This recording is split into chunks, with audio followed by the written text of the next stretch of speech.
Hello everyone, welcome back to my channel ND education.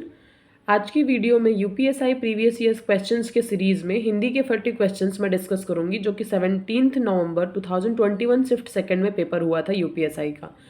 Question number 1 है हमारे पास, सीता गाना गा रही है। इस वाक्य में क्रिया का कौन सा प्रकार है? तो इस वाक्य में क्रिया का सकर्मक क्रिया का प्रकार है, तो फर्स्ट का फोर्थ ऑप्शन सही है। नेक्स्ट क्वेश्चन हमारे पास है, किस शब्द में अनु उपसर्ग नहीं है? अनुर्वर में अनु उपसर्ग नहीं लगा है, तो क्वेश्चन नंबर सेकंड का पहला ऑप्शन सही है। Question number third and fifth तक के लिए अनुच्छेद पढ़कर दिए गए सवालों के सही जवाब दीजिए। अनुशासन बाह्य नहीं, भीतरी नियंत्रण है, वह भीतर से बाधता है। यह भीतर से बाधना धर्म से संभव है। धर्म मनुष्य को नैतिकता की ओर ले जाता है। वह व्यक्तिगत और सामाजिक व्यवहार के कुछ ऐसे मापदंड प्रस्तुत करता है जो हमें उच्च संस्कार दे सके। स्व को पर से पीछे रखने पर ही ये उन संस्कारों को सध सकते हैं। उसके लिए आत्मतोषी और अपरिग्रही होना आवश्यक है। आधुनिक शिक्षा हमें आत्मबल नहीं देती है, वह सूचना मात्र ही देती है। साहित्य और कला को हमने शिल्प तक सीमित कर दिया है। हमारा अध्ययन वैज्ञानिक हो गया है। वैज्ञानिकता का अर्थ है विश्लेषणात्मक अध्ययन। इस चीरा फाड़ी में न साहित्य हाथ में पड़ता है, न कला न धर्म। हम परिधि पर ही चक्कर लगाते रहते हैं। इसका फल यह है कि आज का शिक्षित मनुष्य भीतर से अशिक्षित है।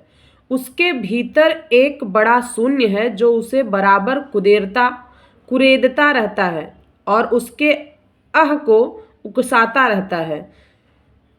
अब हमारे पास क्वेश्चन नंबर थर्ड है, आधुनिक शिक्षा हमें अपने बल से वंचित रखती है क्योंकि विषयों की सूचना मात्र देती है।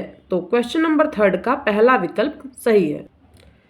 क्वेश्चन नंबर 4 है, समाज में धर्म द्वारा अनुशासन इसलिए संभव है क्योंकि वह व्यवहार के संस्कारदायक मापदंड प्रस्तुत करता है। तो फोर्थ का दूसरा विकल्प सही है। नेक्स्ट क्वेश्चन करेंगे हम, संस्कारों को साधने के लिए आवश्यक है मनुष्य महत्व दे निज से पर को।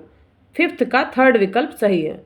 अगला क्वेश्चन हमारे पास है, शहर संज्ञा का कौन सा प्रकार है? तो ये जातिवाचक संज्ञा का प्रकार है। निम्न में से कौन सा तत्सम नहीं है? तो ये जोगी जो है ये तत्सम नहीं है, तद्भव शब्द है, बाकी सब तत्सम है। जब वाक्य में एक समान अधिकरण का प्रयोग होता है तो किस विराम चिन्ह का प्रयोग होता है? तो इसमें सही आंसर है अर्ध विराम का प्रयोग किया जाता है। एट्थ का थर्ड विकल्प सही है। अगला क्वेश्चन हमारे पास है, ज्योति का विलोम शब्द क्या है? तो ज्योति का विलोम शब्द जो है वो तम है। तम मतलब अंधकार। निम्नलिखित में से किस वाक्य में कर्तृवाच्य का प्रयोग हुआ है? तो इसका सही आंसर है मोहन पुस्तक पढ़ रहा है। फोर्थ ऑप्शन सही है। किस काल को गद्य काल के नाम से भी जाना जाता है? तो इसका सही आंसर है आधुनिक काल को। निम्नलिखित में से कौन सा शब्द कमल का पर्यायवाची है? तो इसका सही आंसर है अंबुज। खान पान में कौन सा समास है? तो इसका सही आंसर है द्वंद्व समास। आच्छादन शब्द में कौन सा उपसर्ग है? तो इसमें आ जो है उपसर्ग लगा है। थर्ड विकल्प सही है। प्रयोगवादी काव्य धारा का प्रवर्तन किसने किया है? तो इसका सही आंसर है अज्ञेय। नेक्स्ट क्वेश्चन हमारे पास है, निम्नलिखित में से कौन सी एक बोली पश्चिमी हिंदी वर्ग को नहीं है? पश्चिमी हिंदी वर्ग की नहीं है। इसका सही आंसर है छत्तीसगढ़ी। ब्राह्मण के संपादक कौन थे? तो प्रताप नारायण मिश्र। 17 का पहला विकल्प सही है। निम्न में से कौन सा शब्द तद्भव नहीं है? तो इसका सही आंसर है आदमी। Option number 2। हमारे पास नेक्स्ट क्वेश्चन है 19, मोही तो मेरे कवित्त बनावत, यह किसकी प्रसिद्ध उक्ति है? ये घनानंद की प्रसिद्ध उक्ति है। उर्दू शब्द किस भाषा से लिया गया है? तो ये तुर्की भाषा से लिया गया है। मेरठ, सहारनपुर, बिजनौर किस बोली के क्षेत्र में आते हैं? तो यहाँ खड़ी बोली बोली जाती है, तो 21 का तीसरा विकल्प सही है। नेक्स्ट क्वेश्चन है, कहानी नई कहानी किसकी प्रसिद्ध कृति है? तो ये नामवर सिंह की प्रसिद्ध कृति है। रसोत्पत्ति में आश्रय की चेष्टाएं क्या कही जाती हैं? तो इसमें अनुभाव कही जाती है। 23 का थर्ड विकल्प सही है। हे शरणदायिनी देवी, तू करती सबका त्राण है, तू मातृभूमि संतान हमें, तू जननी तू प्राण है, में कौन सा छंद है? तो इसमें उल्लाला छंद है। 24 का पहला विकल्प सही है। निम्नलिखित में से कौन सा अनिश्चयवाचक सर्वनाम नहीं है? जो वह जो है अनिश्चयवाचक सर्वनाम नहीं है। कुछ न कुछ, कुछ भी, सब कुछ, ये सब अनिश्चयवाचक सर्वनाम है। माया महाठगिनी हम जानी, तिरगुन फांस लिए कर डोले बोले मधुर बानी, में कौन सा अलंकार है? तो इसमें श्लेष अलंकार है। सूरदास किसके शिष्य थे? तो ये वल्लभाचार्य के शिष्य थे। अगला क्वेश्चन हमारे पास है, निम्न में से किस शब्द में उपसर्ग का प्रयोग नहीं हुआ है? तो इसमें नीरज जो है, इसमें उपसर्ग का प्रयोग नहीं हुआ है। 28 का फोर्थ विकल्प सही है। पूर्व मध्यकाल का समय कौन सा माना जाता है? तो 1375 से लेके 1720 तक माना जाता है। तो 29 का दूसरा विकल्प बिल्कुल सही आंसर है। नेक्स्ट क्वेश्चन करें, उसने अपने भाई को पढ़ाया, इस वाक्य में वाच्य का कौन सा प्रकार है?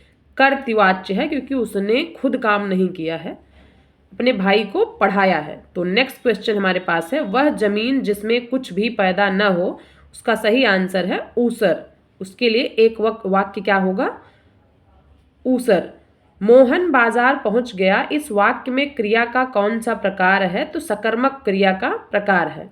नेक्स्ट क्वेश्चन हमारे पास है, निम्नलिखित में से कौन सा शब्द आरोह का विलोम शब्द है? आरोह का विलोम शब्द है, तो ये अवरोह जो है उसका विलोम शब्द है।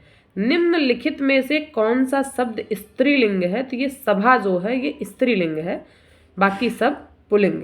निम्न में से किसे ज्ञानपीठ पुरस्कार प्राप्त नहीं हुआ है? तो प्रेमचंद्र इसका सही आंसर है। अगला क्वेश्चन 36 है, न मन तेल होगा न राधा नाचेगी, इस लोकोक्ति का सही अर्थ क्या है? कार्य करने के लिए कोई असाधारण शर्त रख देना। तुम कौन हो, इस वाक्य में अधोरेखित सर्वनाम का प्रकार क्या है? तुम, तो इसका प्रश्नवाचक सर्वनाम है, क्योंकि तुम कौन हो। क्वेश्चन नंबर 37 का पहला विकल्प सही है।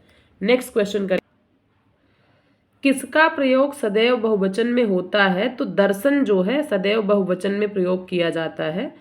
कर शब्द का सही अनेकार्थक समूह है हाथ, किरण, करना, ये सब कर शब्द का सही पर्यायवाची शब्द है।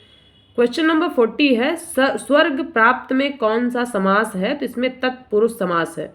ये टोटल 40 हिंदी के क्वेश्चंस थे। मिलते हैं नेक्स्ट वीडियो में, तब तक के लिए bye bye, thank you so much.